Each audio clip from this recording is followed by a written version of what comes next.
I read recently that you said you've been doing it all wrong. You said, I was teaching girls to be brave, but it's not about fixing women. Yeah. It's about fixing the system. I grew up in the girl boss generation of like, oh, if I got a mentor, I would be a CEO. Oh, if I had a little more confidence, if I power posed before this meeting that I had, right? If I fixed myself, then I would be free.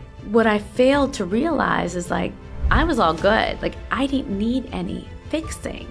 We don't see children, or quite frankly, our elderly, or our sick as part of our responsibility. Yes. I want to elevate childcare as an economic issue and not a personal problem. You would never go work for an employer that was not paying for your healthcare. Childcare is the same. 40% of parents are in debt because of childcare.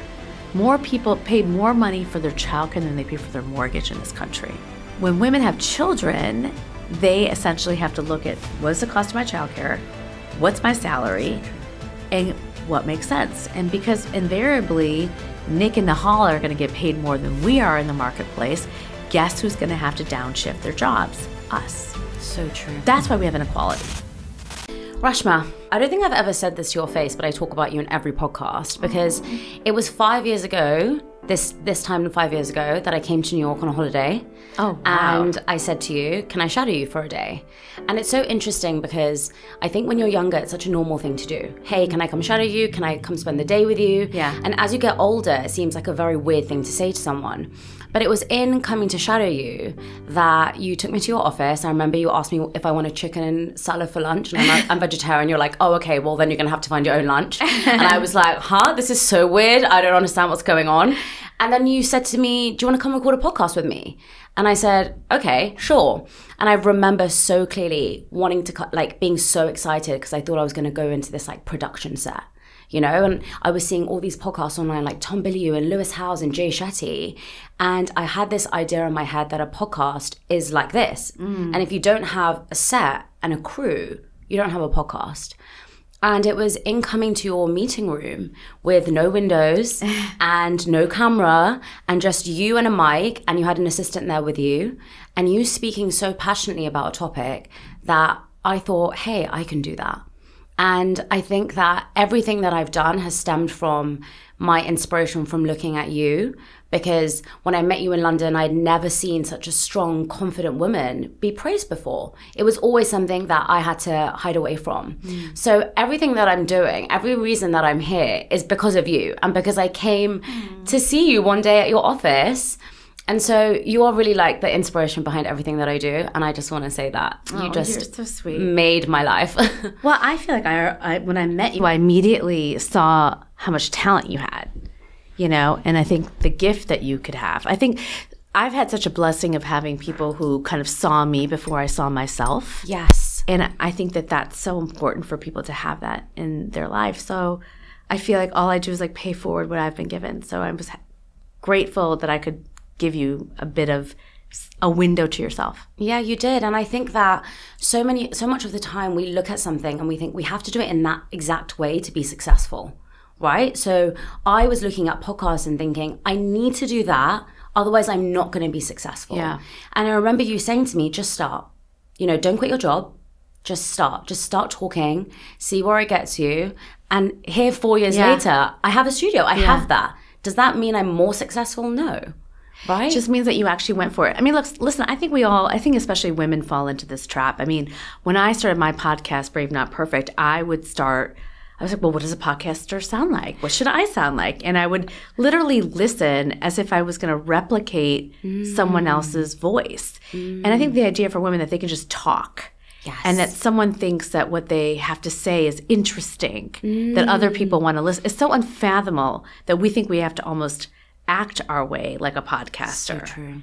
And I feel like that is very uniquely kind of a female experience in many ways, of feeling like, one, it's too hard, or two, how do I do this? Do I sound like one? Will I succeed at it? And I think that resonates so much because do you remember when you came to London and you said to me, do you want to come to the big tech debate tomorrow? This is another story, how to change my life. So I was 3 seasons into the podcast. And like you said, I was listening to everyone who was very much like, hey, how's it going? Yeah. How's your day? My personality is not like that. I'm actually someone who like asks very hard questions. I'll be like, what do you mean by that? I'm very expressive. But I wasn't putting that across because I was afraid of being myself. I come to the big tech debate and I'm engaged for 3 hours without any snacks, without scrolling on my phone, without needing to go to the toilet and hide there because I'm bored. And I remember walking away from that thinking, why was I so engaged? And it was because there were 2 opposing opinions. And I love when someone challenges me with an opposing opinion. So that was another time where I walked away from that. And that actually completely changed the way that I changed the podcast. And that actually exponentially grew my podcast because I was authentically being myself instead of copying other people. Exactly. I am argumentative. Yeah. I mean, I was told to be a lawyer because I'm so argumentative and because I always am trying to find a different reason because I think we look at life so binary. Yeah. Right? And there's so much that's in the gray. And that's what I love exploring about this podcast is that. Yeah. Your first book, Brave Not Perfect. I remember reading that and I remember resonating with everything that you said because we are 100% taught not to be brave, not to be courageous, not to be confident. Do you still think that's true? Absolutely. I think in some ways it's more true than ever before. I mean, the book really originated because I told the story for my TED Talk. And it was like, the story was basically like when girls come to our program for the very first time, none of them have coded before. And so when they're, a student will call her teacher over and she's looking at a blank text editor and the student will say to the teacher, I don't know what code to write. And the teacher will press undo a few times on the computer and she'll see a blank text editor. But the point is like if she actually pressed undo, she would have saw that the student wrote code and then deleted it. So instead of saying to her teacher, hey, I don't exactly know how to do this. The semicolon's in the wrong way. Can you show me how to do it differently? She'd rather show a blank text editor. She'd rather show nothing at all. And so, I tell the story on the TED stage and I'm inundated by people who say, well, I do this too. And it didn't matter whether they were a doctor, a lawyer, an artist, or a singer, like somewhere along the line, they had learned how to delete the code of their life. But what I mean by that is like somewhere along the line, they had learned to give up before they even tried. Yes. They had learned to delete the code of their life before asking a question or before asking, can you help me? And so, it was just this kind of powerful aha for me, was like, is this true? Like, are we raised to be perfect? Is bravery the antidote to perfection? And my book, Brave Not Perfect, in many ways was this exploration of this like concept about whether it is true that we are raised to be perfect and not brave. And now I think, so many of us are so scared of expressing how we feel. Yeah. Women, I think, from my perspective, we love a strong woman on the internet. We also love the idea of a strong woman. A lot of fathers I know want to raise their children to be strong women. Right. But when you're faced with a strong woman in front of you, that's when it's annoying. Yeah. That's when it's a bit too much. Yeah. How do we change that? I mean, I don't know. I think part of it becomes with having more strong women be strong. I mean, I feel like there are moments, especially kind of in history, where we really love strong women. Like we love the boss bitch, what I mean? We love, the woman who's like the CEO, and then we bring them down. Yeah. I think we're in this trend in this moment right now where we don't like that all that much. We don't like the girl boss. We're like post girl boss, right? So we like, the movie Barbie, we like women who are like a little bit soft, a little bit soft. We have this whole thing about like trad wives happening right now on TikTok, right? This whole idea of tradition in many ways is back. And so, I think that trend will then blow up and we'll go back to wanting, and appealing to stronger women. But I think so much of it is rooted in tradition. I don't know if when we're strong or we shout or we show our voice that we remind men of our mothers. Like, I don't know what it is, right? But for so long, we've tried to silence women. And I also think that we have learned to silence ourselves. Yes. And I actually don't think it's all just men. I think women silence women too. There is something about like women are necessarily not also attracted to strong women. They're not. And I think part of what I learned, especially in writing Brave Not Perfect, is like, I think that's because we hold so much regret and envy, right? So like when I see you doing something that I had talked myself out of, the immediate feeling that I feel is envy, regret, anger, dislike. So true. Right? And so what I often say to women, where we need to sit is where our regret and envy is.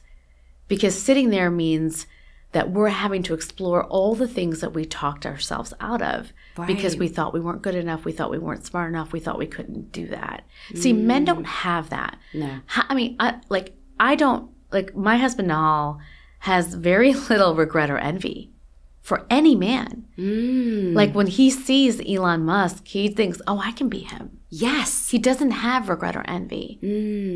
If anything, they big each other up. Yeah. Because they think, oh, I can be president too. Whereas when we see a woman exceeding, excelling, crushing it, I think oftentimes we'll feel regret and envy. I'm starting to feel that change. I have gotten all these, so many more when I do something and I get accolades for it, or I will get DMs from women who be like, you go. And part of what people say is game respects game. Yes. I think we're in this moment where women see other women crushing it and they're like, yep, me too. 100%. I think I was talking to someone else about this, and I was actually speaking to Nick about it as well. I said, what's the difference between feeling jealous of someone or being threatened by someone and being inspired by someone? And I often use the story of when I met you. And I always say that when I walked into that room, I did not want to meet you. I remember so clearly my mom be like, just meet my cousin. And I was like 25, and I was like, I don't want to come. And when I walked into that room, I had just never seen a woman be praised for being strong, being praised for being confident. I remember you paid for everyone's lunch and everyone was like, she's so great. That was the conversation around the room. It was the energy. And you had your son there and you had your parents there. And I just remember in that moment being like, I want to be like her. And I think that the difference is what it was possible. Yeah. So the difference between you being jealous or being inspired is when you're inspired, you believe that you can do it. Yeah. You believe in yourself, just that one little bit, that you could possibly do it. And that's what men believe. Yeah. Nick, when he looks at Elon Musk, he's like, I believe I can do that. Yeah. And that's why he's inspired by him. Yeah. He doesn't look at another man and feel jealous because he does not believe he cannot do what that other man is doing. Yeah, I think that's right. And I think that's what we have to make. I think that's why it's like, so when you saw me, I also think it's like so important for women who, are role models that people look up to also show the swag, but show the vulnerability. 100%. Right? So like, yes, I paid for lunch, but my kid was probably screaming in my face. You know what I mean? Like, it was messy. It was. It was messy, but it was real. Yes. And I think that is why, in many ways, like if you think, I've often thought about this, like now, if I'm going to a conference or if I'm going to go meet Hillary Clinton or Michelle Obama or whoever it might be, I would say to one of my, the young people who work with me, do you want to come? 5 years ago, I would have been like, oh my God, yes. Today, it's like, no, it's okay. Like, because I think what's happened is young people don't necessarily think that they have anything to learn from leaders. And that's because leaders have tried to act too damn perfect and not real enough. So true. And so I think what's shifting is like when you're seeing more people act with more authenticity and more realness, you feel like you have something to learn from me. I know you do Failure Friday. Yeah. But it's impossible to show every element of your life. And there's also certain things you can't say. Well, I think that you have to figure out what you want to say and what you want to teach. But I will say this. So this is where maybe, like for me, I joke about, my followers like to see it messy. So if I put up a glam shot, it's like 0 likes. Yeah. Right? And so I think it just depends on who you're attracting. So true. So I do think this moment of like seeing the perfectly photos with the perfect hair and all the endorsements and da-da-da-da-da, that's not, people can't relate to that. They can't, and nor do they really want to. Yeah. So I think that you have to find, though, what's honestly true for you and what you feel comfortable with. Like for me, failure was so, like sharing failure was so authentic to me because I, at that young age, at 33, had run for Congress and lost that race. And all of a sudden, like, I remember the next day, like, even though I had achieved all these things in my race, raised over $1 million, attracted people like John Legend and Jack Dorsey, like, had the good, the gumption to, like, be brash and loud and like find my voice as a young woman, the next day, like nobody called me to offer me a job or to be like, good job. Like it didn't work out, but you showed that like you have courage and that you will one day get there. And so it was this immediate sense of that, like I was supposed to feel ashamed that I had lost. And that is why I started talking about failure so much, because to me, that congressional loss, that failure was such a gift. But I didn't start sharing this stuff until, 10, 15 years later, where I got comfortable with it. So you gotta, like it's a journey. It's like a progress. Like you get to a point where you shouldn't also share because you should share because you want to get likes, right? You should share because you want to. Yes. It doesn't matter how people receive it. I think in different stages of your life, you learn different things. So you were so passionate about sharing bravery, and you still are. But I read recently that you said you've been doing it all wrong. Yeah. You said, I was teaching girls to be brave, but it's not about fixing women. Yeah. It's about fixing the system.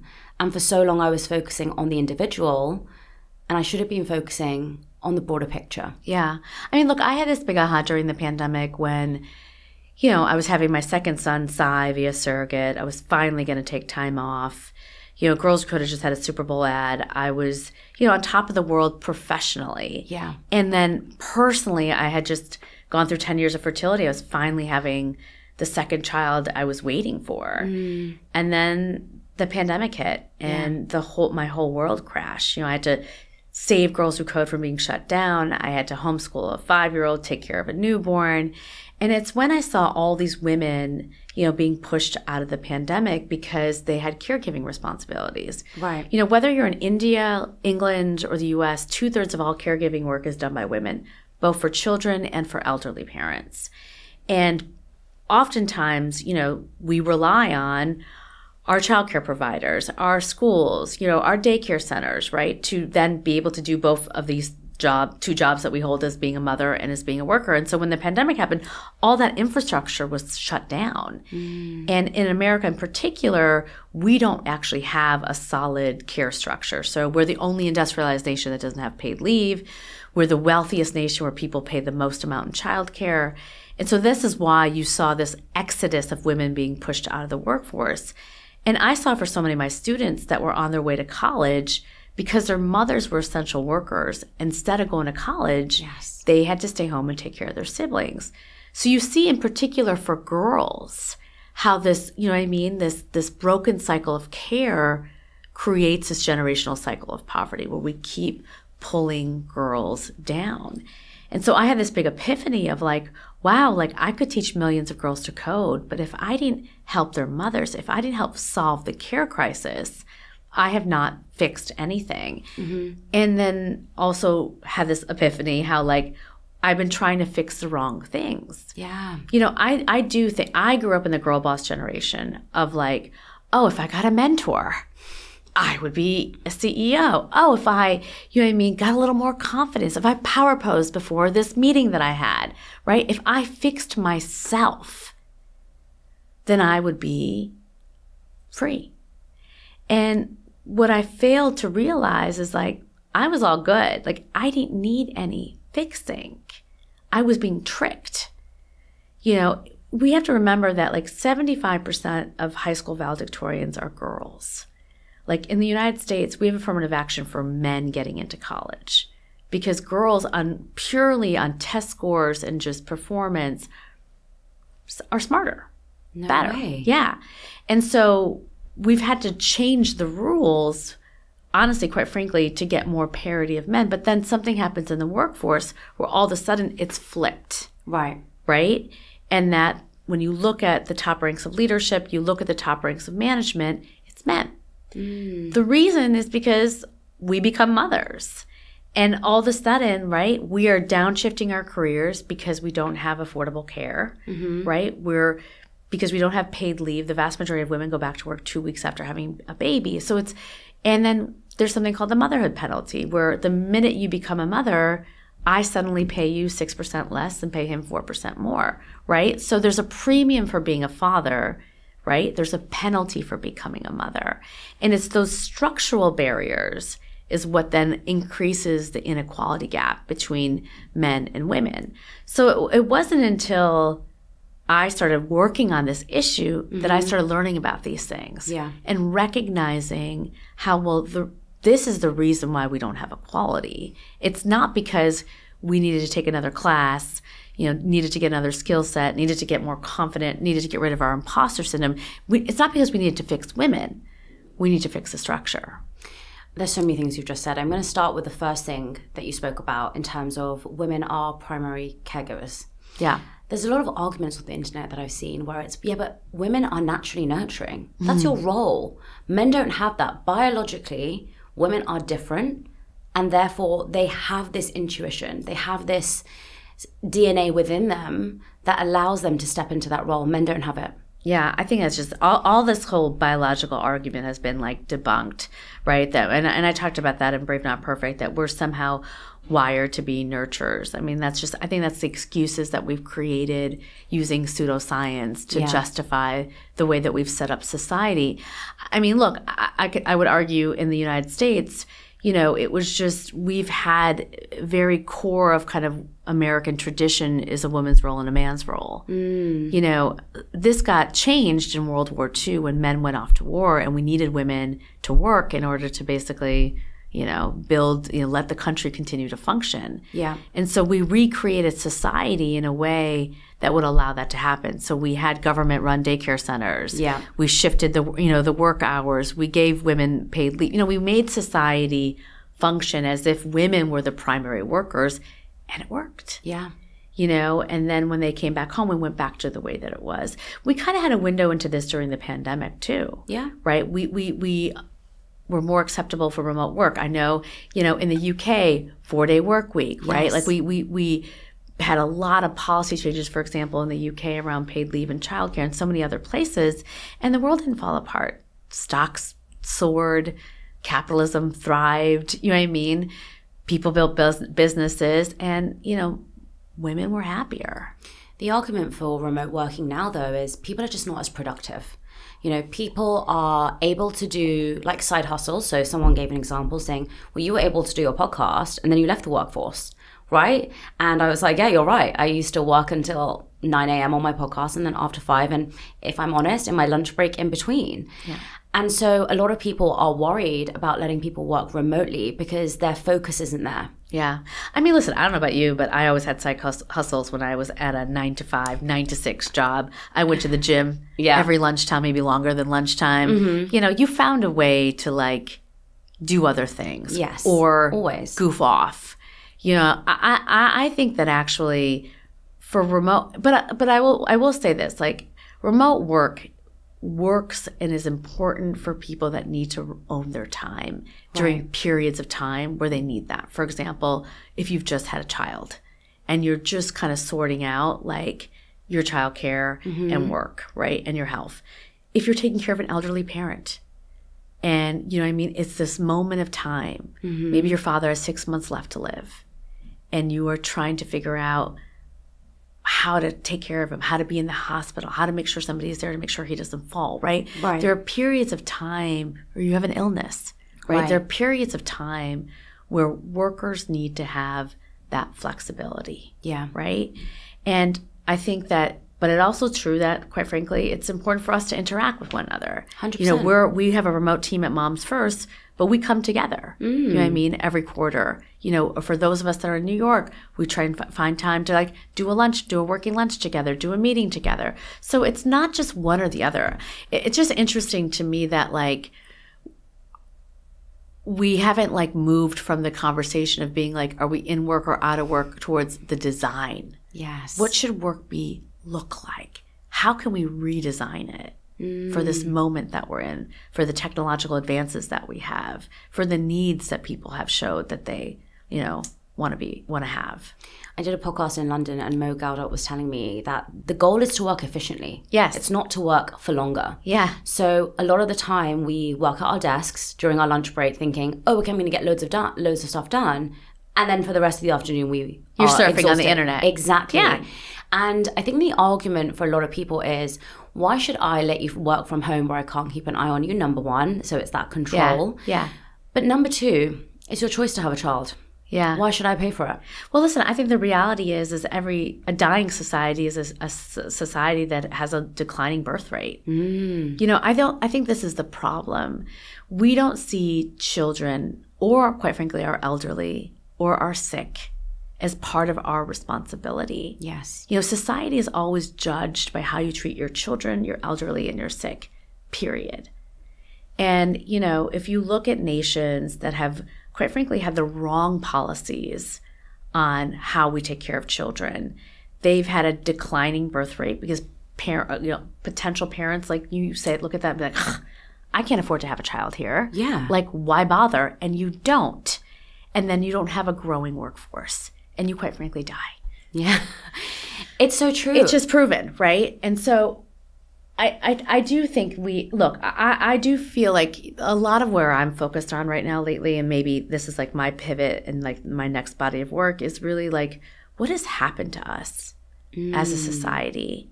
Like, why have we lost our empathy, our compassion, you know, our decency? Like, why do we feel like if a family just had a child and they need some time to take care of their children, that's such a bad thing? Yes. You know, we're like, how did we get here? Because it feels like that's a value shift that has happened over the course of the past 10 years, that we keep going in the wrong direction in terms of kind of where our heart is. I think we just sometimes don't take a step back to realize that. So from my own experience, if I said I want to stay at home and be a mum and I don't want to get a job, I don't think anyone would, well, some people might judge me, some people might not. Yeah. But it's so interesting because I told the story and again on another podcast, was when Nick was at my house and, you know, he was warming up some food and I was called out for not warming it up for him. And in that moment, I felt so infuriated to think, how am I here? Yeah. Like, how am I still here in this position where you're calling me out for not warming up my fiance's food? Yeah. Because surely we're past that. And that's why I think I get so frustrated when people say, yeah, what more do you want? You know, I get so many comments on my feed saying, you know, feminists are ruining the world. Yeah. You know, you're always fighting for something. You just hate men. You know, the other day someone said, I can't understand why you're engaged when you just hate marriage and men. And, you know, it's often we have to be in this binary of like, I hate men, I hate marriage, I hate everyone. Or I love women and I want to stay at home and I want to fit into this role. Yeah. And it's so confusing because I don't know which box I fit in anymore. Well, I think that's the mistake that, quite frankly, feminism, I think has to also own, is that we create this sense that it's one or the other. Yes. Like, to me, I think freedom is about moving in and out of the workforce or in and out of motherhood without penalty. So if you want to stay home and take care of your kids, awesome. Yeah. If you want to not and you want to work, awesome. Great, yeah. Or if you want to take a 2 years here, 3 years here, like, and quite frankly, if you're a man and you want to do the same thing, amazing. Like, I just think that we like lost our way in making it feel like in order to work, we had to judge women who didn't want to work. Yes. And vice versa. You know, what you're talking about, like what happens at home, is like, it's just so embedded into tradition. Yes. Right? That women should be caring for men and men should also be providers. It's also a lot of pressure on men. 100%. Quite frankly, who may not want to be the provider. And so what we have to kind of, I think, work towards is how do we untangle, you know what I mean, or move beyond, you know, these traditional roles to thinking about what works for you as a unit or as a family or individually. But how do we do that in the society we live in? So I think in your book, Pay Up, you talk around it not being a gender pay gap. Yeah. You talk about the penalty that mothers face. And you just quoted some stats. Explain to me, because I don't understand, why do men's salaries go up and women's salaries go down? I understand women's going down, but why do men's go up when you have a baby? So, for example, for a lot of companies, they have promotions based on how much time you've been there. Right. So if you have a child and you take your maternity leave, your paternity leave, and you take 6 months off, you are now gone for 6 months. Right. So you've lost 6 months of time. Do you know what I'm saying? Yes, that, like, of course. So now there's a man that started the same class as you, the same time as you.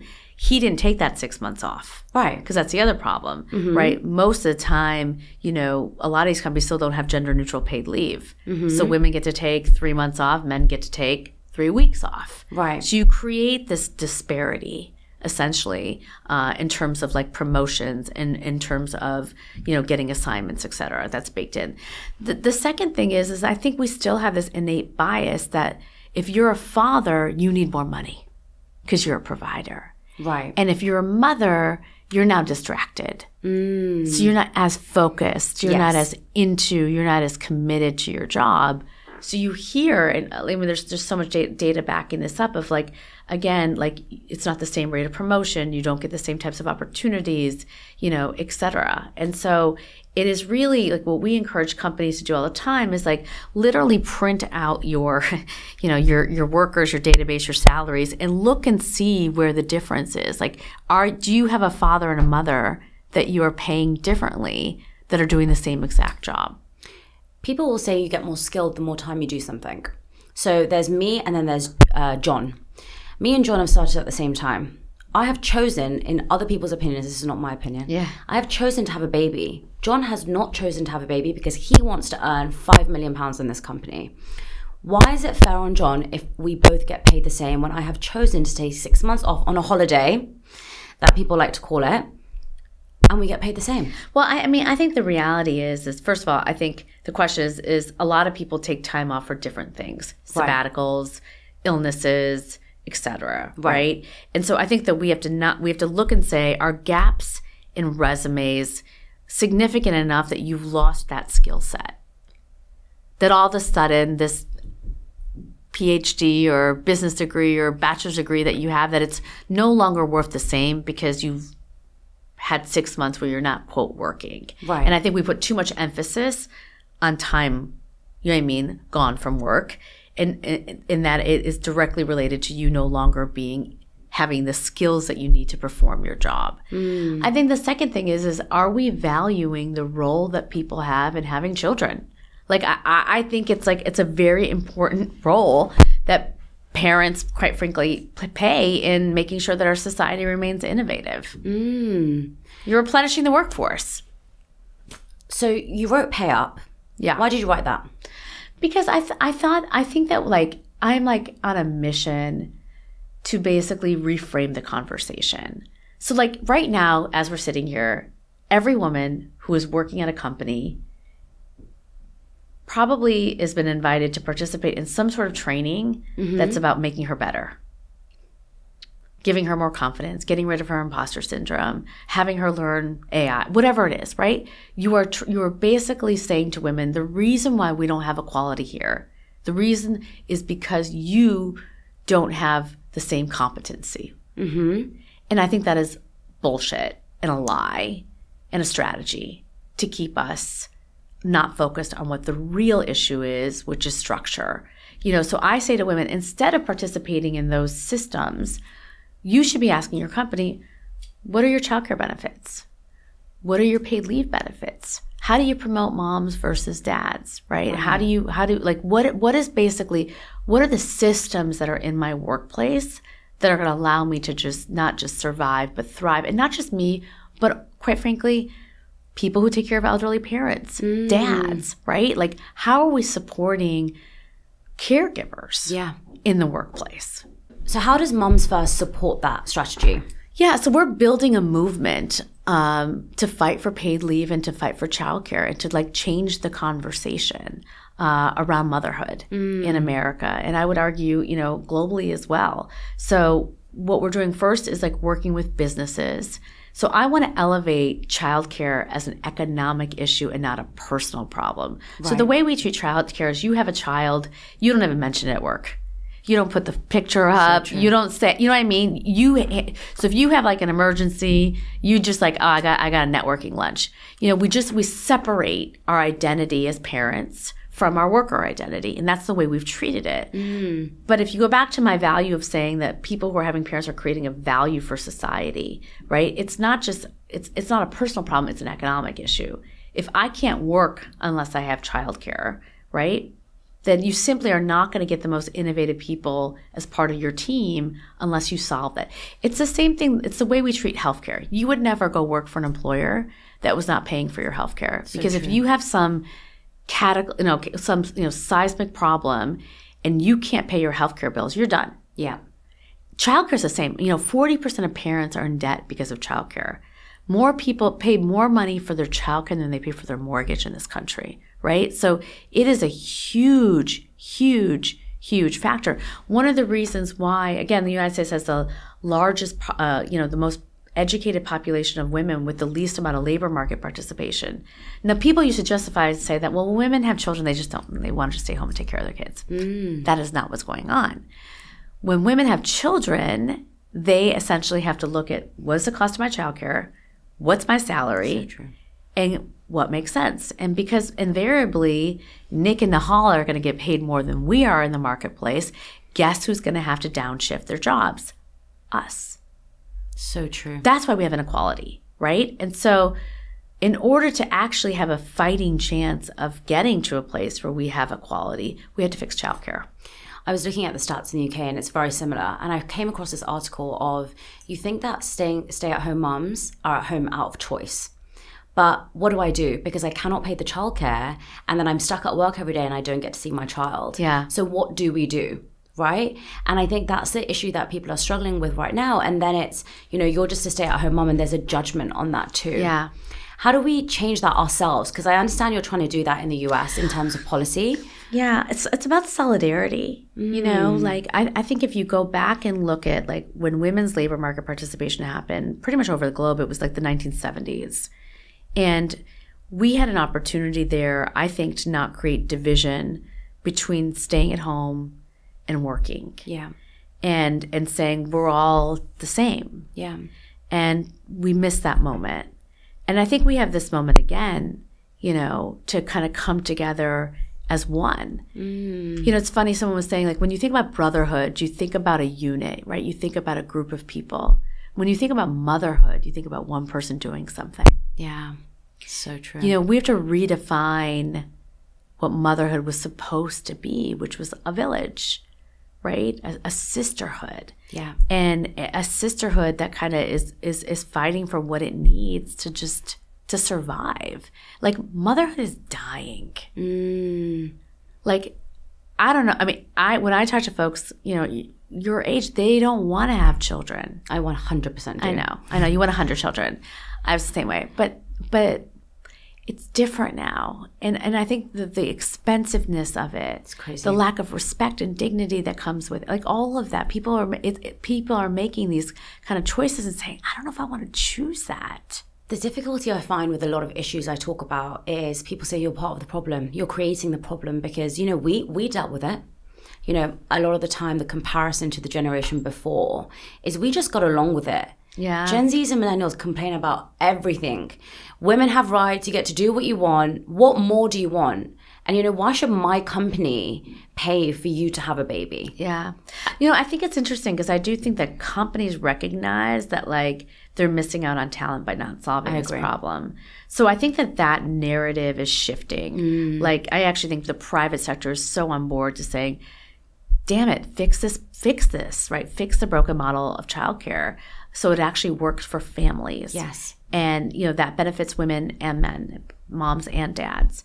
I think the other piece, I say, like, so one of the things I really think about, I got to spend an afternoon with the brilliant Claudia Golden. She won the Nobel Peace Prize most recently on her work on women in the workplace. And she was saying, one of the things that we got to figure out in getting this solved is how do we bring women who don't have children to the movement? Right. Like, climate change and the climate movement thrived because young people said, well, no, this is my earth. Like, no, it's not happening. You all need to, get it together. When you think about paid leave and childcare, we need to have young women in particular say this, be as ferociously fervent and passionate about those issues, about childcare, as they are about climate. Because if they're not, we're not going to get it done. Yeah. And that's what's happened, right? It's like, it's too far out. Right. Now, interestingly, they did get really passionate about fertility, right? Like, companies now They do. offer IVF and fertility benefits in a way that they did not before. Same thing, with hammering insurance companies for making it affordable and available. And it was interesting because that too was far out. right? It's not an immediate thing I need to do today, but it's something I might want to do in 5 years, so I want to protect that right. I got to get young women to see the same thing about childcare. So true. You may not have a child now. You may think you don't even want one, but don't let them take that opportunity away from you. This idea around a collective, I think, is being missing. So what about dads? What about single parents? Oh, they're so part of my collective. Grandparents who are perhaps not single moms or Absolutely. mothers. So let's take one. So look, dads are part of this. I think that we make men feel like they have to fall into this like Mad Men era, where they come home, put their foot on the chair, and like this when it comes to their children. Yes. Whereas most dads I know, including my husband, it's like they love to care for them. They want to pick them up from school. They want to basically, be involved in their caregiving. I want them to do more laundry. You know what I mean? That's another thing, right? Yeah. But they're more engaged. But the thing is we gaslight them when they are, right? So when they're saying, I too am going to take 6 months off because my wife just had a child, they get things taken away from them too. Right. So it's a cultural change that we have to make, that like this is good for families. And men are the biggest part of my movement. When I recently launched paidleave.ai, Sam Altman, was probably one of the most powerful kind of leaders right now in the world in the work that he's doing with OpenAI, was a champion of it. So like I think that men are part of my sisterhood on this fight. I agree. I think that where we need to do more work, I think, is on people without children and getting to like a place where they understand, like that they too feel like this is their fight. The grandparent thing is very interesting. I mean, part of the reason in the U.S. why it's been hard to get this passed from a policy perspective is because oftentimes grandparents that live in New York, that taxpayers' dollars paid for that school, that then now move to Florida. Those are someone else, and they're like, oh, that's someone else's kids. Right. Why do I have to pay for that? So like that too, I think it's like we need to do work on making this older generation feel like this is their fight too. I was going to ask you about the money element, because I think for a lot of people, they feel they already pay too much tax. Yeah. So how do we start to navigate that conversation? Because it's just, where's the money going to come from to pay for this? Listen, there's so much data that could fill stadiums that show that like when you invest in early education, you lower rates of crime. You have better health consequences. So like you have a more productive workforce. Right. So again, it's about like 20 years from now, you're going to get the dividends back from making that investment. It's the same thing that the U.S. got a lot of pushback. We were one of the first countries to pay for K through 12 education. And people said, why are you doing that? Like, that's such a waste of money. But we're like, just wait. And we invested in K through 12 education. And I think that's why we have one of those innovative workforces in the world, because we have one of those educated populations in the world. Right? We have the lowest rates of unemployment. And it's because we invested in K through 12 education. So all we're saying is 5 years, more, right? Like, and the data is so clear. Are you afraid of AI? No. Why? I wouldn't say I'm not. Let me take that back. I am more interested in a conversation that's about aspirational AI. Yes. Right? That's about AI's here. It's not going anywhere. And it is, an augmentation of human intelligence. It's, to me, we're getting stuck in a conversation about, is AI going to help you cheat? Is it going to, replace all the jobs? Like, and we need to have a conversation about risk and safety. It needs to be regulated. We need to make sure that we're managing the risk and safety concerns, which are real. But I also think that we have to remember to learn from our past. I am old enough to remember that when computers came, when the computers were out and we had the internet, the people said, don't bring your laptop to law school. Right. I remember when you couldn't use Google at work, because then we were terrified that these technological innovations were going to replace society and the way we live as we know it. And so your gut instinct was to take it away, was to ban it. Right. And we're doing the same thing with AI. We're banning it. We're taking it away. And we're taking it away from poor people, from women, from people of color. We're rule followers. There's already a gender gap in ChatGPT usage between men and women. 46% of men have used ChatGPT compared to 36% of women. Why? Because when we see all the articles that say it's cheating, people are lazy who use it. We are like, oh, I'm not going to use it. Yes. And so then we don't learn. So true. You started off with Brave Not Perfect. Now you've written Pay Up. Now you're working with AI. How do you do it? Well, my problem is I'm very curious. My mind moves really fast.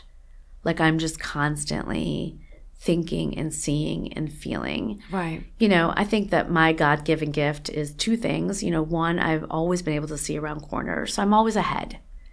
And that is also just incredibly hard too. Yes. Because there's always a period of time where people think I'm crazy, right? Like people are like, what are you talking about girls in coding? Literally. What do you mean paid leave? Like, why are you focused on that? And now with AI, it's like, I'm talking about aspirational AI, but people are still talking about, being afraid of it. So, but I can't help it because I think that is my gift, right? That is my ability to kind of see.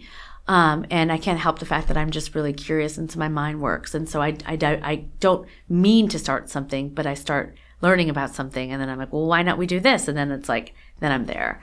But I have to be careful. Listen, I don't get. It's funny. We were on vacation this past weekend with my husband. It was his birthday, and I was just, when I immediately start to vacation, I'm grouchy because my body's slowing down. And then I remember I was sitting there and I was like, well, why am I in a bad mood? Everything's going really great in my life right now, meaning like the things I'm working on are kind of coming through. Like my kids are happy and healthy. My husband's happy and healthy. It's my birthday. I'm in Miami. It's gorgeous. Like, what is the deal? And it just, the problem of being so fast is when you go slow, it's like shocks your body. Right. And it frustrates you a little bit. And so it takes a minute to like just, and by day 3, I'm just sitting on the beach and I'm just watching people and I'm chill. But it takes a little bit of time to calibrate.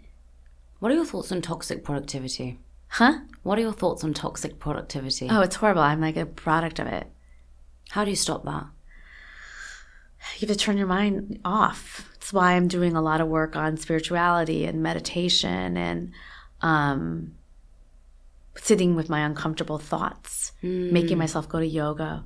I'm the person, I literally walk out every time right before Shavasana.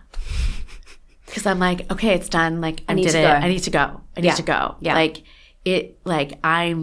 It's horrible. What's been one of your hardest moments in the last year? Because I remember when we were somewhere, you were telling me about a time where you did a speech. You got into the car and you were like, that was shit. And Nahal was like, you were shit. Yeah. And you said, oh my God.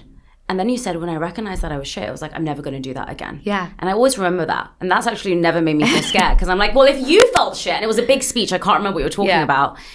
What has been one of those hardest moments that you've had in the last year where you've just thought, oh. Well, it's similar, I would say. Like, when I started Moms First, you have to remember, like, people think moms' issues are soft issues. Right. I went from being this founder of Girls Who Code, the most innovative nonprofit in the world, to giving that up, stepping down from that, and starting something on moms. Right. And people are like, what is she doing? And so I would, do my little thing. One, it was not easy to raise money because people love to give money to girls. They do not give money to moms. Right. And even though, and I'll say it with my little swag, that I am like, a serial social entrepreneur, like that has, one of the, I've done, one of the hardest things that you can do as a social entrepreneur in building Girls Who Code, and one of the most impressive things, quite frankly, that you can do, that one would think that I'm like, oh, I know how to do this again. People would be like, where do I send the check? That I still had to stand up and like prove myself with my little tin cup. That was hard. That's been hard. It's been hard. It's shifting now, but it's definitely been hard. And then the second piece is like, part of what I had to figure out is how do I explain this issue so people understand it's of the same magnitude like climate change, right? Like gun reform, that it is that big. Because when I would get into audiences now, people still kind of look at me like I'm crazy, right? And as a communicator, as again, the second gift God has given me, people's reaction to what I'm saying matters to me in terms like I want them to feel like I moved them. Yes. I changed them. They got it. And so when you're still having to play around with it and it's still not landing the way that you want it to land, there's a lot of times where I get into the car and be like, that sucked. That didn't work. I'm having to workshop again. Now, as hard as that is, it's awesome. I love to fail. I love to like it not to be exactly right. I don't want everything now. I want to work towards it. I like the journey of it.